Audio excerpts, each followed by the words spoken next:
Hey, thanks again for pressing play and welcome to another edition of the Suns Jam Session podcast. 609, almost 69. Oh my God. 609. Yeah. First one, though, ever to be on the Believe Podcast Network. So for those of you who didn't know, we were on the Fan Side of Podcast Network, and now we're on the Believe Podcast Network. And if you're listening to this, you probably don't know what podcast network we're on unless you're looking at the pod art. And if you're watching this on YouTube, you don't give a shit. But that's what's going on in the life of us. Very excited about this change. Going to hopefully open up some new opportunities for us right here at the Suns Jam Session podcast. And to celebrate, I don't have Lissy tonight. Guy's working late. Guy's grinding away. But I got the next best thing. That's right. Espo is joining us. I don't believe it. Believe, huh? Yeah, spelt all funny. B-L-E-A-V. Believe. Well, we should start spelling the valley like that, minus certain things, you know? I work for a company that forgot the vowels, so what the hell do I know, right? This is true. So you see how I have this, like, Suns Jam license plate hat? Yes. Why don't you guys have, like, PHNX hats like this? Well, we do. Well, not like the license plates. Yeah. But, you know, we have hats. New ones coming as well. I can't divulge too much, but I'm wearing my good old Manor hat tonight, though. So yeah, I love advertising. So. One of my favorite things is the cross-pollination and the advertising. I'm just going to set you up to just advertise stuff all night, and you don't have to. But here's the great thing: is you don't have to do it. You don't have to do any ad reads. There's no OGs or Four Peaks or any of that stuff, and you don't have to strategically work that into a conversation, which you normally so expertly do. Did you watch yesterday? I wound up mixing up betting partners. It was, I said whatever. I'm not on PHNX right now. I said DraftKings instead of BetMGM in their ad read, and then I just went, I give a crap. I give up. Basically, was what it was. Lindsay bailed. I had to host the damn thing. I was doing 6 million things, and I said the wrong sponsor. So yeah, know what? When it was a close shave, like Manscaped. Like Manscaped. I should have worn my Manscaped shirt. Yeah, I mean, we could. You did that last week. I actually, every now and then I can watch a show live when it's happening, and I love doing so.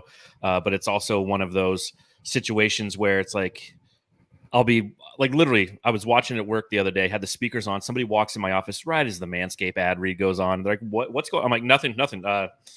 I'm busted on YouTube, having somebody talking about shaving nuts. Busted. At least it wasn't busting nuts. So, anyways, you and I are going to get in so much trouble tonight. This is going to be fun. This is and 609. I love it. So nice. Yes, it's so nice, so nice. So we're going to pop into it here pretty quick. I'm going to do the drop and all that fun stuff. Pop them if you got them. I've got a Four Peaks kilt lifter right here. As you can see, it's 6% alcohol. For those of you who are listening, just believe me on that. Pop them if you got them, Suns fans. I'm just drinking Everclear. Just believe that. All right. Yes, chugging it. So Espo's going to take 3 shots of Everclear. I'm going to pound this kilt lifter. Let's play the intro.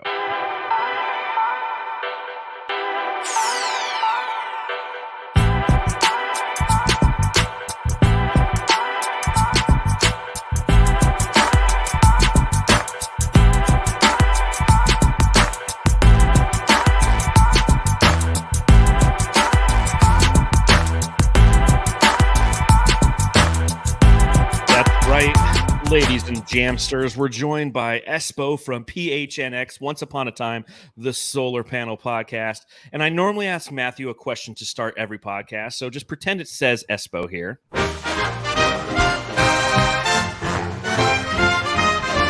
Matthew, I've got to ask. We're really classy broads around this point, this part of Suns fandom. Yeah, buddy. But obviously the big news that's happened since we last recorded, we record Mondays and Thursdays right now during the offseason, is the fact that there is a new G League team, the Valley Suns, and I'm bringing up the logo to block out both of our faces. So I'll just ask this, Espo, I've got to ask, the Valley Suns, like it, love it, got to have it? I mean, what's your gauge there? I appreciate that you're doing ice cream sizes in honor of me tonight. Look, I like the logo because it has some history in it. I love the moniker, the Valley. They claim that fans, one of the most voted names was Suns. Do we not have any creative people around here? Like, I had all sorts of names, obviously they didn't consult me, which is fine. They don't pay me anymore. But yeah, I felt it could have been obviously more creative. There's a lot of G League teams just randomly named after their team. And I'm like, come on, guys. Like, I give them credit because they're trying to do a cool thing out there at Mullet. I think it's going to be fun and affordable, but come on, man. I could have fallen out of my car and come up with a more creative name. Like, there's just a million things that could be better. I made this joke on our show, but I'll make it here too. It's like Ethan Strauss and Bill Simmons decided to name these. I mean, we could have had the W Suns, the Valley Suns, and the Phoenix Suns. All the creativeness has been. Well, it's weird because there was that big contest, and I forget that what was that, like February or March? They announced that they're doing a contest, name the new G League team. They didn't tell us where it was going to be, but at the same time, we all figured it would be local here in Phoenix. And I swear that they only vetted the Facebook responses, because that's where probably the majority of the people who said, "Oh, just call it the Suns," because Facebook is where people who 20 years older than I am are giving their input on the Suns. And no offense to the four of you who are watching probably on Facebook. Let's see, is anybody watching on Facebook right now? One. So shout out to the one person watching on Facebook. You're the smartest Suns fan on Facebook right now, because everybody else is sitting there not understanding any way to the Suns operate. And they're the ones who are like, well, why don't you just call them the Suns? That way I remember. And that's what we got. And to Espo's point, you have the Austin Spurs. That's the G League affiliate of obviously the San Antonio Spurs, the Iowa Wolves, the Long Island Nets, the Maine Celtics, the South Bay Lakers, and the Santa Cruz Warriors, the Windy City Bulls, the Westchester Knicks.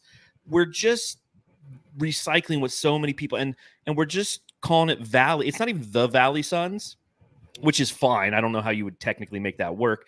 They'd have to throw a T in that fancy logo of theirs.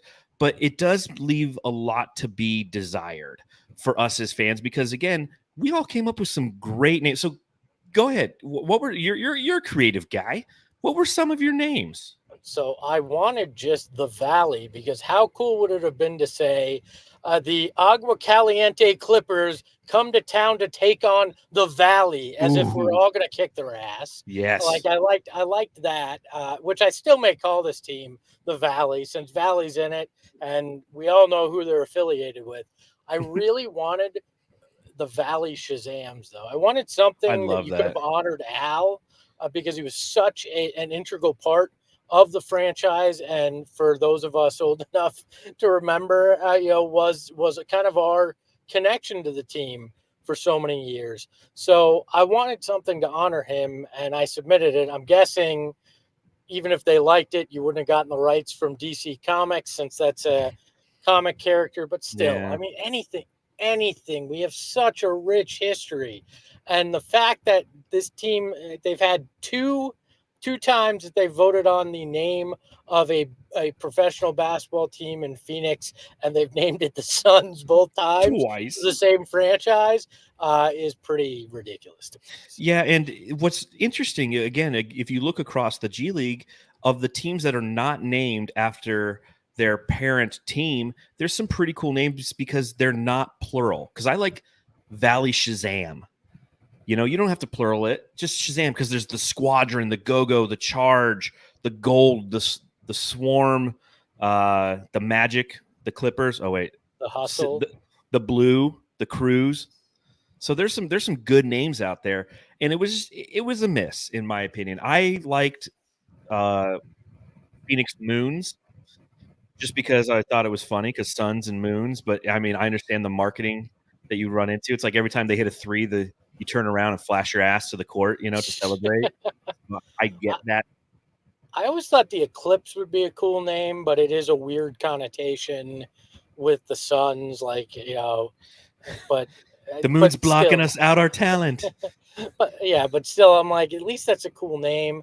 Like, I like the Go-Go's for the Wizards team. It has a very deep connection to to parts of Washington, D.C., which I like. The Hustle was a cool name.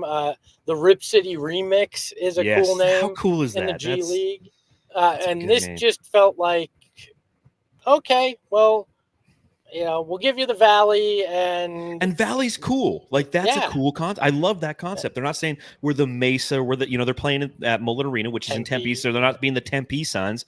They're like Valley Suns, but it could have been Valley something or else. And it is what it is. I know this is obviously May chatter that we have, considering we're not playing in the playoffs right now. So this is the kind of stuff that we sit around and bullshit around. And again, to your point, I do like the logo. It is a good looking logo with the V with the S. I think it's a good looking logo. They did well there, but it's just the name is a miss for me personally. And that's okay. They did consult all of us, and they only listened to the Facebook sect of the fan base. I really wish they would have went with the Twitter or the YouTube ones, because I mean, there's great names that everybody's been coming across since we started this contest. So it is what it is. But now, obviously, the Suns have to build forward. And I guess I'll ask you this question: who should coach this team? Frank Vogel? No, he might wind up in Cleveland, apparently. So. Oh yeah, because they just fired Bickerstaff, huh? I don't know, man. I mean, JJ Redick. Yeah, let's give JJ a chance. I mean, everybody wants to say that Matt is too involved. So if I were him, I'd say, screw it, I'm going to coach it. Like just to stick it to people. I don't think that'll. Obviously, I'm being facetious, but like, look, man, I think you got to find a young guy that can connect, that understands this city, also understands the system that you want to see, or that Coach Bud wants to see played. That's going to be so key. I selfishly, there's coaches that I've seen that I've worked with in this franchise that I'd love to see get a chance, but it really needs to be somebody that's deeply connected with either Coach Bud or Josh Bartelstein, or somebody like that is going to be here for a while, that builds a culture that bleeds into what they're trying to build with the Suns, because that's the whole point of having this group. So if you have to send a guy down, you're running the same system. You're approaching everything in exactly the same way. Otherwise, it's a waste. I mean, that's otherwise you've just got a G League team to just say, hey, now all 30 teams have a G League team, and who gives a shit about that? Give me somebody that buys into the philosophy. So. Well, and I think that's a good point, because that's what creates successful franchises, not just in basketball, but across sports. For anybody who is a baseball fan, you know that perennially the St. Louis Cardinals, through their entire organization, which is multiple levels of baseball, have the same vision, mission, and values. And because they have that, it's easy to plug and play guys, bring them up. It's comfortable for them. So you don't have a coach or a system. It's institutional. It's not saying, well, this coach coaches this way and this is how he's going to develop. It's like, no, you have to buy into what we want to be. So Coach Bud will definitely have a say in who is going to be coaching his prospects, if you will. There's the thing you always have to worry about, though, obviously, with Matt Ishbia, is the connections that he has, and how he might put people in places simply because they're homies. Like I was thinking today, there's an assistant coach for the Minnesota Timberwolves who could end up getting his first chance coaching, and that's Corliss Williamson, former teammate at Michigan State University that won a championship back in 2000. So you could see those connections, and that's what we'll be watching as Suns fans, is what avenue is this going to be? Is this going to go what Espo was saying and saying, hey, we need to be really focused on becoming an institution that fosters and becomes a true feeder to our professional team? Or is this just another chance for Matt Ishbia to hook up some of his friends? Is Isaiah Thomas going to start to make his coaching comeback out there at Mullet Arena?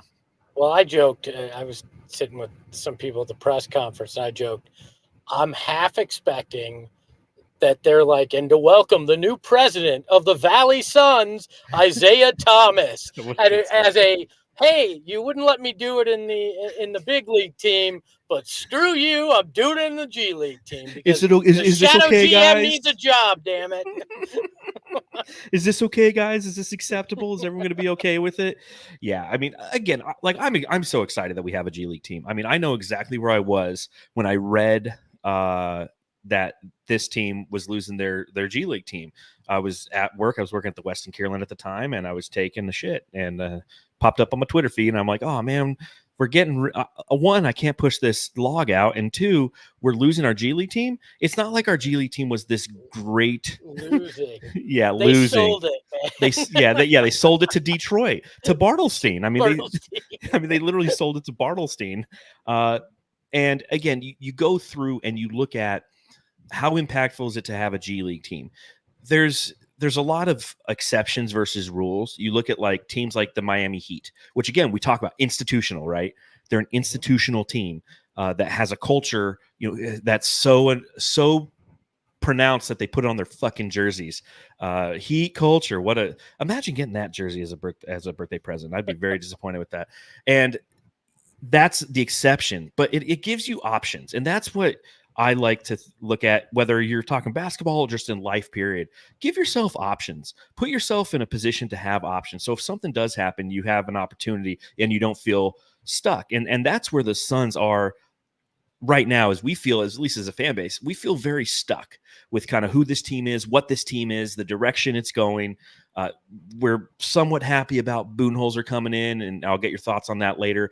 But for the most part, given the restrictions that are being imparted by the NBA and the second apron and the attitude of the players and the no trade clause, there's a lot of things to be stuck about. When you look at the G League situation, it's something that says, hey, you know what? We're stuck now, but hey, Espo, when we turn 50, we'll be a little less stuck. Woohoo, another decade. Look, the thing I like about the G League is there are guys that you wind up finding that are talented and wind up having an impact. I mean, you look and you bring up Heat culture. Udonis Haslem was a guy that went undrafted and for 20 years was the face of what everybody wanted, somebody in Miami to be. Like, there are guys that you can find out there if your staff is good enough, and the G League gives you an opportunity to cultivate those kind of guys. And now you're not going to find a superstar that in the G League, but what did this team lack so damn much? Depth.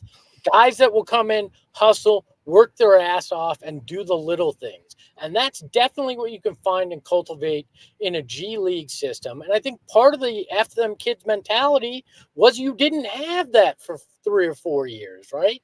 So 100%. If you have no system to send them to, what's the point in burying them as the 15th or 18th guy on the bench in Phoenix, because they're never going to play, they're never going to grow, and you don't have that opportunity. Now you have that opportunity. And I've already heard they've changed some of the scouting staff in terms of beefing it up and being prepared to look at those guys and dig deeper.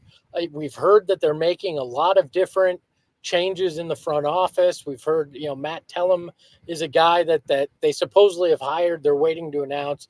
Some other changes may be coming too. My hope is this is a sign of they are worried about development as well. And yeah, the draft pick situation's weird with only having them every other year. But guess what?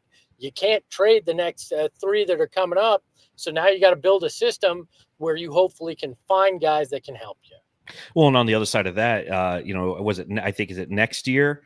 If we're a second apron team again, we can't even trade that 2032 pick. Like, you start to get frozen on those picks. So they force you into those situations. And I like the fact that you brought up Matt Tellem, because I think that is, for those of you who don't know, he's been the basketball operations, director of basketball operations with the Nets. And then he kind of became their cap guy, right? Their director of strategy. And they're bringing him over in somewhat of a similar role. And it goes to show you that after a year and a couple months in the Valley, Matt Ishbia has gone from the new owner syndrome, guy who comes in, he's so excited, he wants to make an impact right away, to where now he's starting to go into more of the strategic way of thinking long term, because he's done a lot of things in the short term that could be detrimental to the long term. But now he's putting people in places to be strategic, and getting just better people in the room to have those conversations. It's still interesting that they still have James Jones as a GM. I think that if this team doesn't do well next year, he's going to can him and kind of pin a lot of the crap that's happened on James Jones, but I think that we're headed in a direction that, frankly, Espo, the fan base doesn't want to hear. I don't know what your interactions have been with the fan base recently, but man, negative fucking Nancy's, dude. I mean, look, I talk to the same 3 and 4 people every day. So like I'll admit I can feel like I'm kind of in an echo chamber at times with that. And that's not a knock on my co-host. It's just the reality of talking with the same people 5 days a week about it. But I'm interested in your perspective, because to me, I understand the concern, but I also am not at a place where I'm completely panicked. And I'm not 100% bought into the idea that it was new owner syndrome, right? I mean, you look at the KD deal by itself. In that situation, 100 out of 100 times you make that deal. Now, obviously, you don't know what's going to happen, but if you're sitting there and you can get a guy that's arguably top 5, top 10 of all time who's still playing at a top level for your 3rd or 4th guy and your 6th guy in your rotation and draft picks, you're going to do it, right? So I don't blame him on that. The Chris Paul expiring deal, that whole thing with knowing the second apron stuff was coming, I understand the thinking. Was it the right player? I don't know. And I think we'll find out next year. I think this year it's tough to gauge Bradley Beal because of all the injuries. Next year we'll have a real perfect read on it. But again, I don't think the thinking was wrong. I don't know if the guy was the right move, because that was the most creative way that you could keep that cap space, because everybody seems to forget that cap space was walking out the door if you didn't make a move. It wasn't like you could get anybody else with it. You weren't signing anybody with it. So, but to you, is it doom and gloom? Is it somewhere in between? Am I being Pollyannic? Like what is your thoughts? So my thoughts, this is great. Being set up with a question. I'm not used to this. So here, my thoughts, there is some doom and gloom because of the result and the fact that Bradley Beal has that no trade clause in his contract. That is such a stick in the spokes in the wheel, because it really negates your ability to be effective moving forward with a contract that you're going to have for 2 more years and a player option after that that's worth like $57 million, and he's going to be taking that.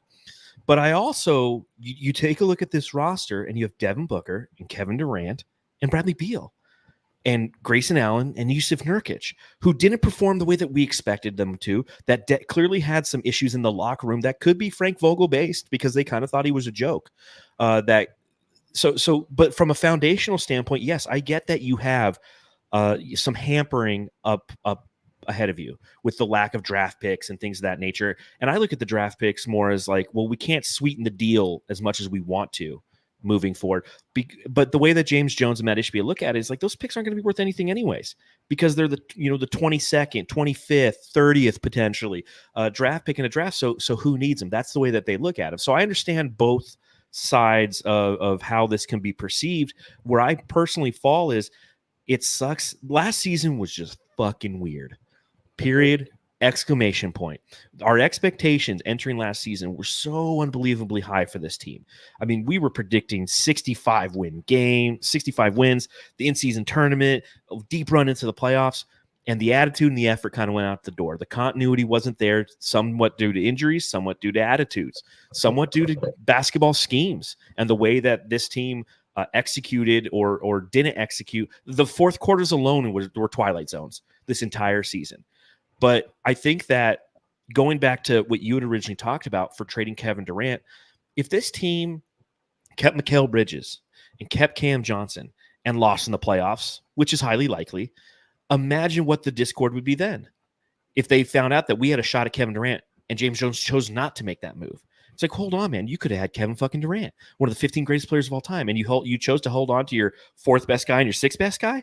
What's so I think the challenge, and this is, I'll be candid with you here, Espo. These are the moments right now, where I miss my friend Dave King so much, because as I write for Bright Side of the Sun, and I put out a positive piece last week where I said, you know what?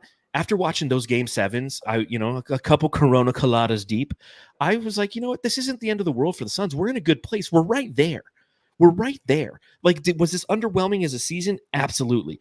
But our foundation going into next season is good. We do have some options available to us between having a couple draft picks that we can trade, a couple contracts that we could trade, especially if we attach those draft picks. So it's not as doom and gloom as everybody feels. And man, did I get pasted in the comments on Bright Side of the Sun for being so positive. And again, that's why I say, like, I miss Dave just to ping that off and be like, dude, am I going crazy here? Like, should I just not look at the comments right now because it's getting a little bit in my feelings? And that's what I've ultimately, I'm like, you know what? I'm going to continue to write and put my thoughts out there because that's what I love to do. And the beautiful thing about writing for Brightside is I get that opportunity, much akin to PHNX. What I love about what you guys do over there and what Gerald does and the way he writes is he writes what he thinks and what he feels. And that's okay. We don't have editors upon editors judging us and telling us what to do and how to think. We get to completely, and you do the same on your podcast as we do here. You get to be completely authentic and real. And in that moment of vulnerability of being authentic and real, I got pasted for it. But I'm like, you know what? The fan base right now is just grumpy. There's basketball still going on. We won 0 games in the postseason. Everybody's still feeling that. I'm already like, I'm already past that stage of being hurt. And I'm already looking forward, I guess. I don't know. Yeah, I just, I won't lie. I've thought a lot about what Dave would have made of all of it too. And I think one of the things to me that, has stuck out and that I go back to is you're Devin Booker and Kevin Durant both in the top 10 in scoring. Devin was top 10 in assists. They both wind up all NBA.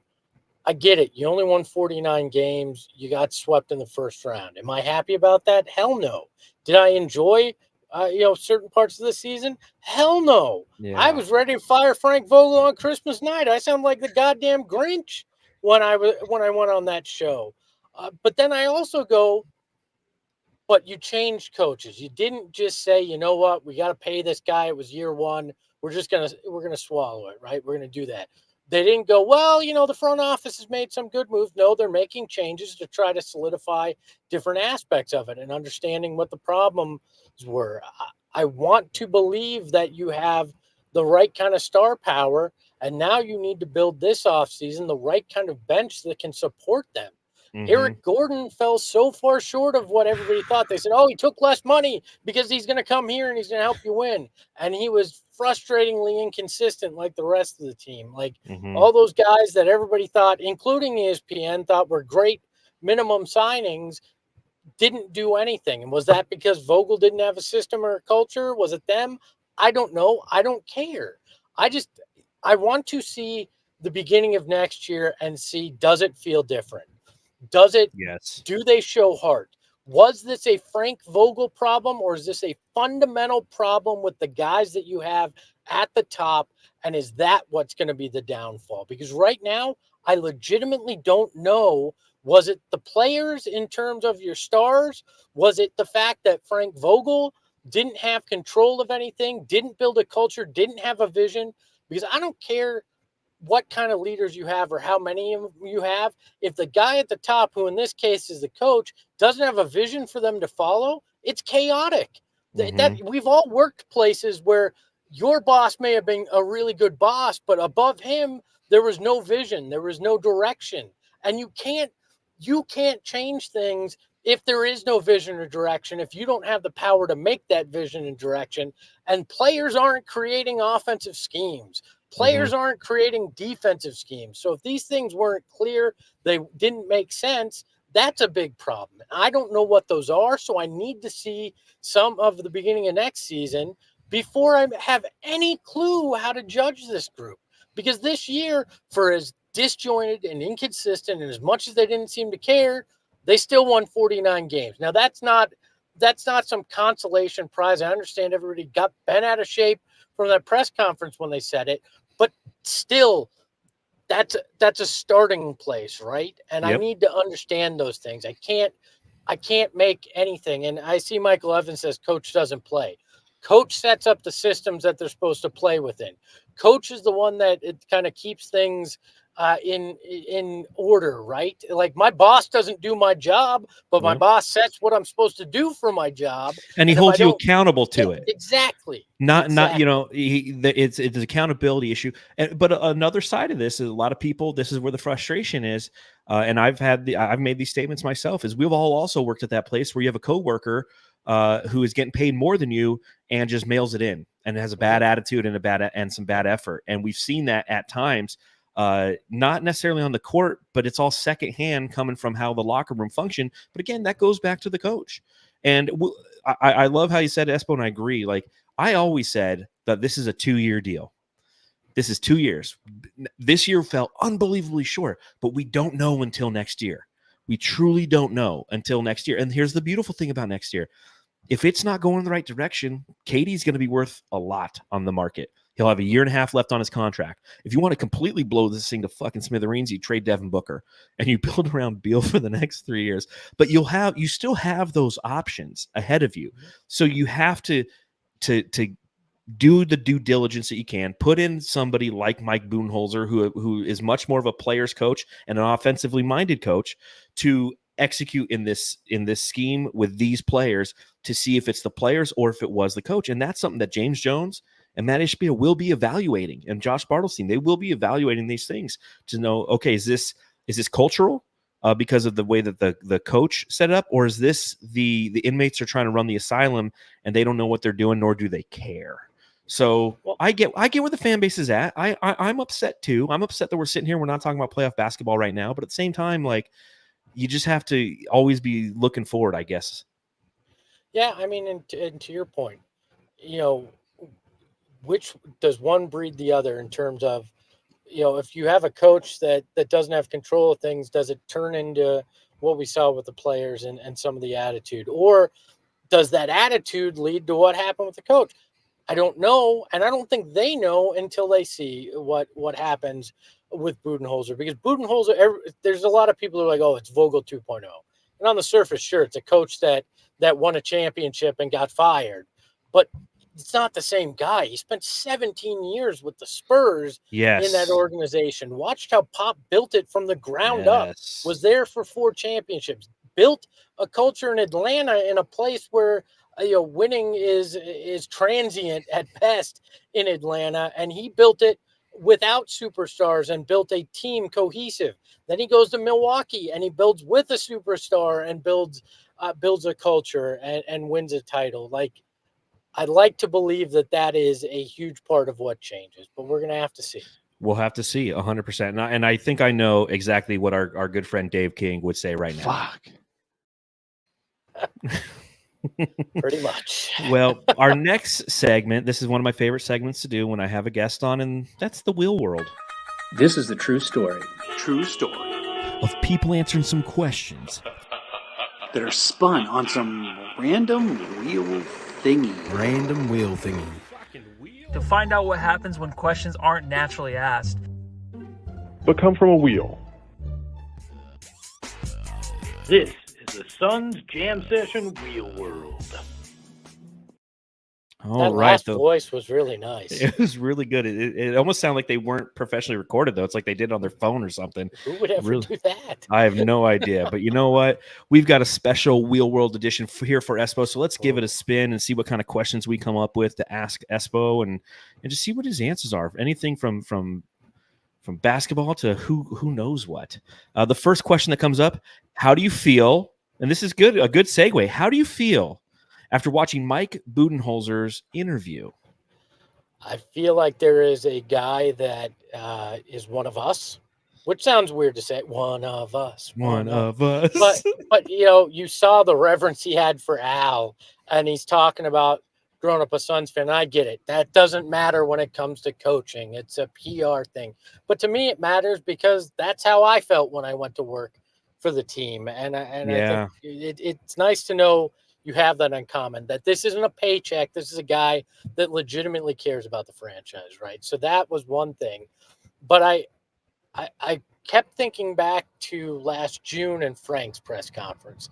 And I tweeted something like this, but it felt like a pep rally with Frank, complete with him going, hell yeah. Yeah. And all this stuff, right? This felt like the teacher that pulls you aside in high school and says, I think you have a lot of potential, but you're going to have to put in a hell of a lot of work. And you leave that going, damn, he's right. And you don't quite feel right about it. But eventually you come to really respect the hell out of the guy because he wants to hold you accountable. And I feel like he wants to hold people accountable. Right before we started recording, I was on TikTok and I was watching a JJ Redick interview, and he said one of the most impactful things, he said the most hurtful thing that any coach ever said to him was Coach K. And Coach K, right after his sophomore year, pulled him aside after they lost, and he said, we didn't win a national championship this year because you weren't worthy to be a champion. He's like, that changed my life. And like, that's the kind of things that I feel Budenholzer brings. Is it is a more semblance of accountability. He is more of a player's coach. He doesn't seem as cheesy as Vogel. And you're right. The pep rally was kind of cheesy, and we all thought it was kind of just a strange pep rally. Like, you know that you're going to get the very vanilla mayonnaise type of answers.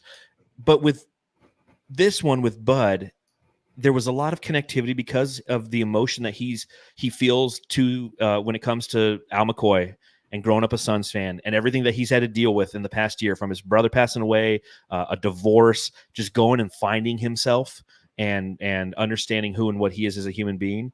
And he's going to bring all that back, and he's going to have that energy. And the hope is that connectivity that we felt from him, we will feel, or his players will feel from him as well. And that's the goal. Yeah, I mean, Frank felt like the guy that wanted to be the cool dad. Yeah. And Bud feels like the dad that is going to be brutally honest with you, whether you like it or not, right? So yeah, let's hope for the latter. I'm Vogel kind of not happy with Vogel. All right, let's see. What's the next question here? Okay, popping up, and it says, thoughts on the Mike Budenholzer's drop. Hold on one second. Play fast, play random, play together, play in great space. Let's go play some basketball, have some fun. Budenholzer, Budenholzer, Budenholzer, Budenholzer.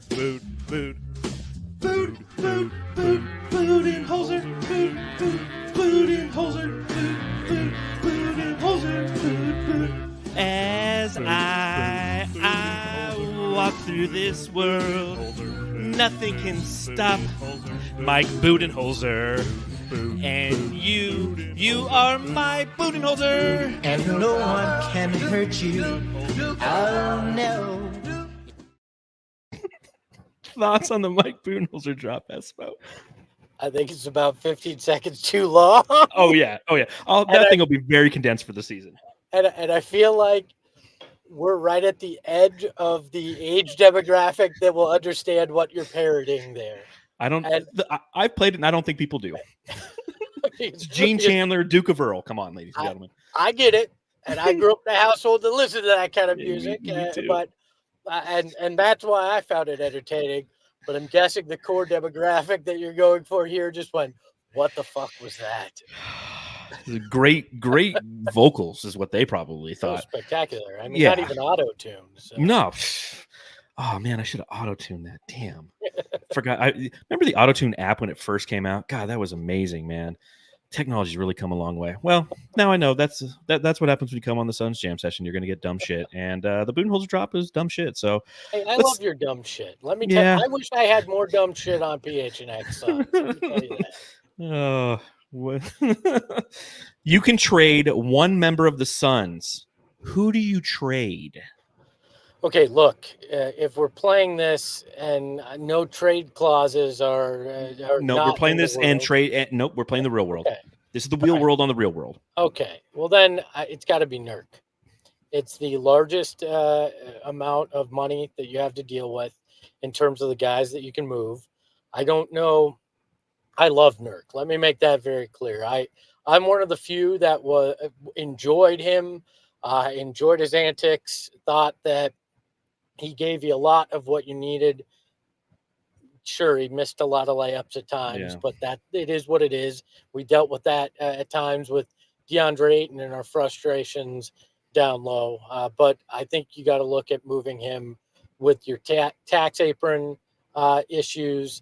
You can get creative. You might be able to move him and get under the second apron if if you find a team that has cap space, which then allows you to get more creative in who else you can acquire.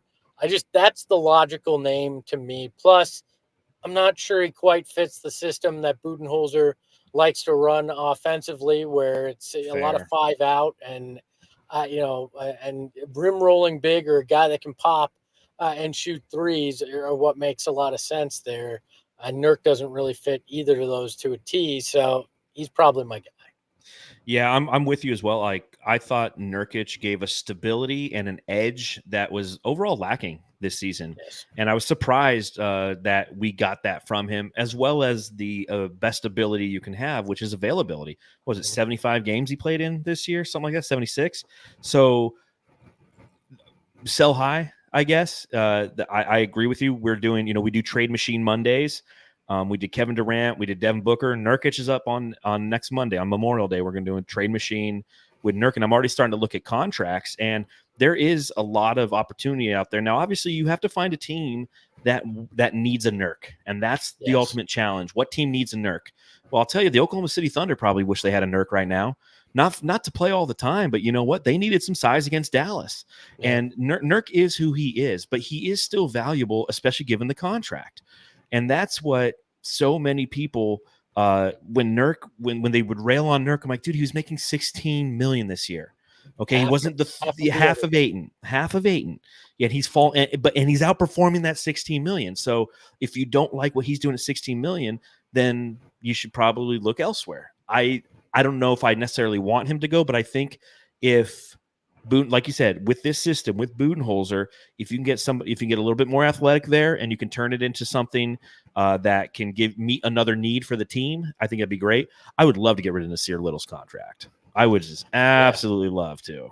Yeah, I mean, I bet they will, but it's going to cost you a draft pick to get anything of value, and then you got to ask, okay, is it worth giving up 22 this year? Is it worth giving up whatever that 2031 pick could wind up being? And you got to weigh that, because everybody's like, well, you need youth too, and it's like, yeah, but I only have so many options here, and that's the game that you're playing now in the second apron. It's going to be tough.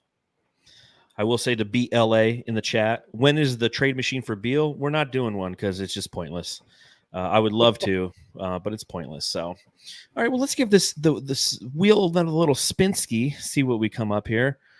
This is a fun one. Fix the Suns, Espo. Go. All right. Well, they already did the first thing, and I think Budenholzer was the type of coach that they needed. I am now looking at what can I get for Nurk in either the 22nd pick or that 2031 pick, and I'm looking, can I get some kind of athletic big man and or a serviceable big that can fit the system that Bud wants to play, but also get you some bench help. And I'm looking at, what does my scouting group look like now that can determine who are the guys that can get me what I need on a vet minimum contract. And I'm looking at Matt Telemann going, how creative can we get with this cap issue, right? Mm-hmm. Can we find a way to circumvent it? Can we get below that second apron by moving Nurk and open up a couple other avenues to add the depth? Because depth is the key. I still believe in Booker and Durant. I think Beal could surprise next year with how low everybody's on him. But if you don't have the support system, it's not going to matter. I like Nick Richards from Charlotte. If I could get Nasir Little and that 22nd pick for a guy like Richards, I'd probably do it. Yeah. To add some depth in that big man spot. I'm selfishly hoping that Houston does not pick up Jock's option, and Jock wants to come back here.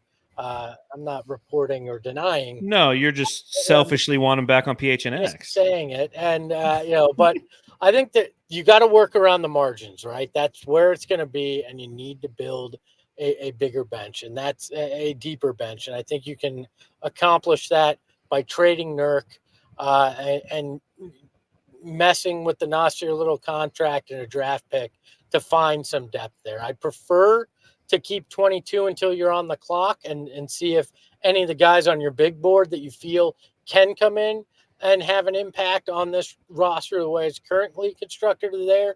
And if not, make a move. But that's kind of where I'm sitting. I don't think there's no magic wand that you're waving that in one move you fix everything. I think it's a bunch of subsequent smaller moves that get you to a place. This isn't let's go get another star. As much as LeBron James on a vet minimum sounds fun to everybody, it's not happening. And so you're going to have to figure it out a different way. Yeah, no, I agree. There's no one size fits all fix for this. It's a bunch of little moves and things that have to happen in the correct succession for them to occur. Draft night is going to be big for the Suns because, as you mentioned, Espo, if they can get under that second apron entering July 1st, that's when the new season begins. The new calendar year for the NBA happens, and then all of a sudden they're a first apron team, and then that opens up a lot of options as they try to navigate the next season in an effort to build the depth. One thing that we mentioned earlier with the G League team, I think that's valuable. That season's going to kick off in November. You're going to have a farm system. I think they're going to be doing a G League draft in the middle of June, right? That's what they did for the Portland team. Yeah, there's an expansion draft, which it's weird to me how that works and how you fill a G League roster, because technically if they're not a two-way guy, they aren't really part of the Suns. They're part of the Valley Suns, and you have your own GM. It's a little odd, but it'll make Summer League more interesting because even if you don't have a draft pick, you now have these guys that are competing to be part of the G League system that then could wind up conceivably in Phoenix at some point if you go that route. So, but foundationally, that's valuable because that adds regular season depth. Yes. Okay, and that gives you options to give guys minutes that, like last season, at the front end of the season, Bull could have gone to the G League and for some development, right? There's opportunities to develop guys. So when injuries do happen, because they do happen, what happens? You need to pull guys up from the G League. You know, Jalen LeCue.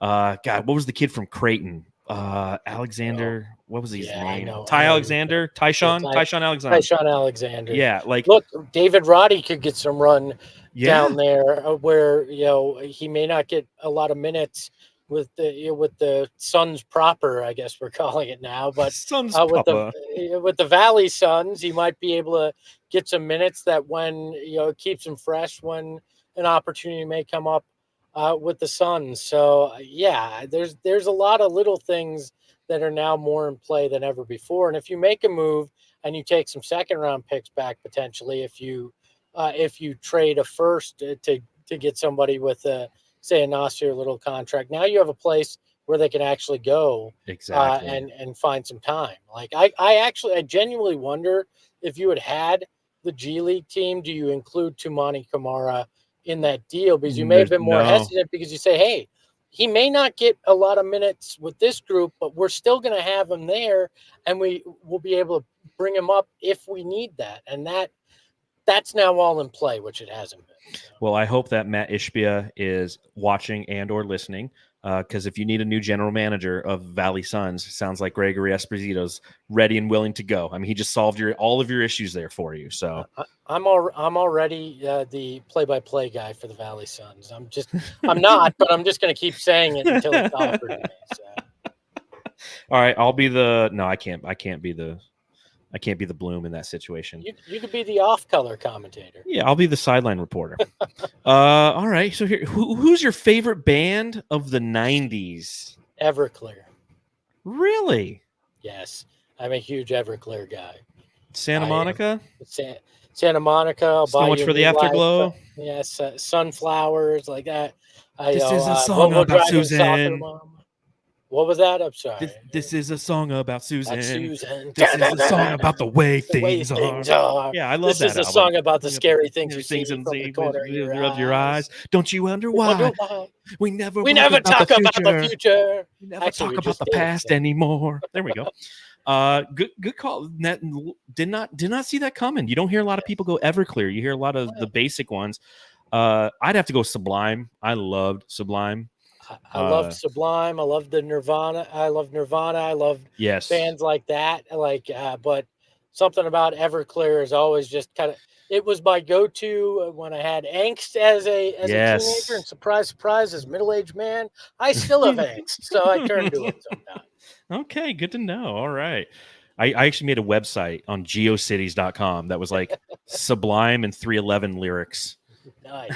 I had every album. I was messing with HTML at 12 years old. All right. I was the same way. We were nerds. Nerds. Do the Suns trade the 22nd pick or keep it? It's draft night. You're sitting around the studios at PHNX. The clock. The Suns are on the clock. Do they keep it or do they trade it? What do you honestly believe is going to happen? I think they're keeping the 22nd and trading that 2031 pick. That is what my gut is telling me, because that is, look, I said it the other day, some of these GMs, like a Sam Presti of the world, draft picks are his kink, right? Yes. They're these, you never know, 2031, it could be a lottery pick. And I mean, so I think that the allure of that is going to catch somebody that overvalues it to a point where you get something that could actually help you now. And I really feel that that's what's going to happen. Now, you brought up the quote that they say about, they said about draft picks. I don't think that means they don't value draft picks. I think they think it's either you either have a prospect you really believe in that is going to be a good player, or you're moving it to get a good player, right? And and again, if they feel like somebody is still on the board at 22 that fits in their big board of this guy is a top 10 talent and slipped, we want him, we think he can make a big impact, they'll take him.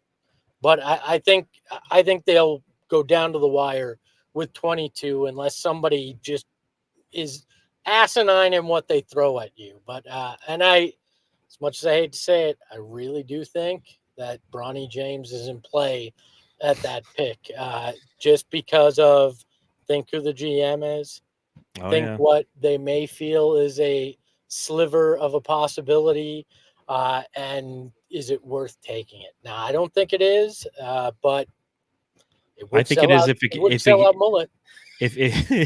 Yeah, but I think it is if it gets you LeBron James, because he could potentially at 40 years old solve a lot of issues for this team if he came on a veteran minimum contract. I think they trade it. I think it's as good as traded. I think that they're going to attach it to either Nasir Little or Yusuf Nurkic, and it's gone. But we'll see. That's a reason to tune in for night 1 of the NBA draft. Who cares about night 2?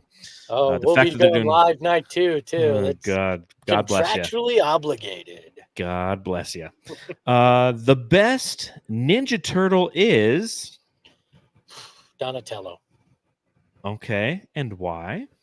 I just like purple. You like purple it's probably Michelangelo, to be honest, but Donatello came to mind. You said you're such a nerd. I like the purple one and the orange one. Yeah, well, I was a simple child. What do you want? I loved Leonardo, man. Swords, and he was the leader. I liked Splinter the most. Splinter. The lesson learned here: no one liked Raphael. No one. He was kind of a dick. Honestly, I mean, sometimes you need a shredder. This team could have used a shredder. Yeah, 100%. But how can you not like any? I mean, they all liked pizza, and when you're that age, I mean, you're down for all of it, right? Cowabunga, man, cowabunga. All right, 2 questions left. Tim Tompkins, best glasses in Suns podcasting history? Question mark. No, me. Come on now. Now Tim's a fan of the show. He watches quite regularly. I didn't honestly. I was unaware Tim was still alive. I tried to find him like 2 years ago, and all his social media was gone. I missed Tim. Tim had amazing glasses, but I feel like I've taken on the mantle. Tonight I'm wearing my You've held the mantle, ones. And I concur, but I think that Tim has the best ones in Suns podcasting history, because he used to change them mid-show. He's the OG. I'll say that. Mine are actually headphones now. These are my secondary pair. They're headphones, so I'm the most technological glasses guy. Yes. You're like Inspector Gadget. All right, we got one last question for Espo here, and again, I appreciate you coming on, man. It's always good talking to you. Let's see. I don't even know why I spun it. It's because I forgot what the question was, and it has to tell me right here. The final question. You're good at taglines. What is the tagline for the 2023-2024 Phoenix Suns? call the plumber because we had to flush it too often. See, on the spot, man. I mean, how many times was it? Oh, it was just it was just one game. Flush it. It's a bad loss. And I'm like, at some point, you can't flush anymore. It's just clogged, It's right? clogged. And that's where Call we the got. plumber. It was just clogged. Maybe that's Mike Budenholzer. He's the plumber. Maybe that could be his nickname. He's here to unclog our shit. Yes. Yeah. It was a hell of a season. I'm glad it's over. Like, you said it so eloquently because I wanted to flush that season. Nothing about it felt right. Weird things happened. And obviously we have to take a look for the future and what this organization holds and it never stops, man. It never stops. It's like, that's the beautiful thing about covering the Suns is it's year effing round, man. And I love it. I do love it. I just wish people weren't so goddamn negative. I think that's what's so tough for me because look, man, we chose this. Like we chose to root for this team. I've done it for 35 years. I've been through worse shit than this, right? Yes. So we have Kevin Durant, Devin Booker, and Bradley Beal. Yeah, I mean, I literally, literally figuratively would have murdered somebody 10 years ago to have a team that was even talked about with a chance for a championship, with an owner that was willing to spend any money, right? Like, and I get it. Some are new fans who came along with the last iteration of this team, and I respect it. Some are people that are just fed up, and I understand that as well. But I've just been along for so damn long that I'm just not gonna. There'll be nights where I'm gonna lose my shit because I didn't enjoy what I watched. That I didn't want to deal with that for a week-long stretch or whatever.